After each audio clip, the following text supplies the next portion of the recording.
சுற்றுலா பயணிகளை கவரும் வகையில் அமைக்கப்பட்டுள்ள சாகச விளையாட்டு பகுதிக்காக பழமையான நுழைவாயில் மாற்றப்பட்டு மாற்று வழியாக சுற்றுலா பயணிகள் வெளியேறும் வகையில் ஏற்பாடு செய்யப்பட்டு உள்ளதாக கூறப்படுகிறது.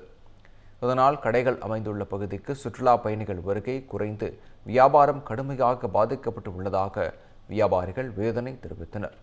எனவே நுழைவாயிலை பழையபடி அமைத்து வியாபாரிகளின் வாழ்வாதாரத்தை பாதுகாக்க தமிழ்நாடு அரசு நடவடிக்கை எடுக்க வேண்டும் என கோரிக்கை விடுக்கப்பட்டது.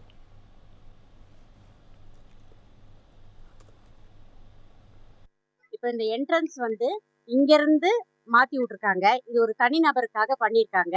எங்களுக்கு வியாபாரமே இல்லை. இதை கொண்டு தான் நாங்கள் எங்களுடைய வாழ்வாதாரத்தை பெருக்க முடியும், எங்களுடைய பிள்ளைங்களை படிக்க வைக்க முடியும். எங்களுக்கு வழி வேற எதுவும் வழியே இல்லை.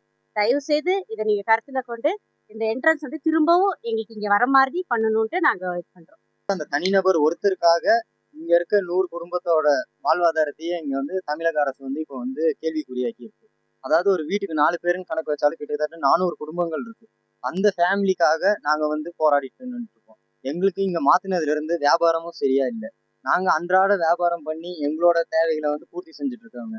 எங்களோட வாழ்க்கையே இப்ப கேள்விக்குறியாயிருச்சு. இதுக்கு தமிழ்நாடு அரசு கிட்ட நாங்க உதவி கேட்டிருக்கோம். முதல் இந்தியாவில் நீலகிரியினுடைய கலெக்டர் ஜான் சல்லீவன் உருவாக்குன இந்த இடத்த ஒரு கார்பரேட் நிர்வாகிக்காக மாத்துறது மிகவும் வன்மையாக கண்டிக்கிறது.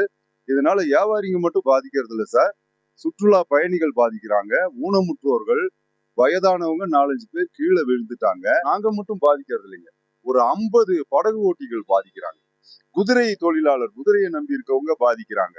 ஒரு தொழிலதிபருக்காக இது செய்யறது நியாயம் தானான்னு மாண்புமிகு புதிய சுற்றுலாத்துறை அமைச்சர் அவர்களுக்கும் கேட்டுக்கிறோம்.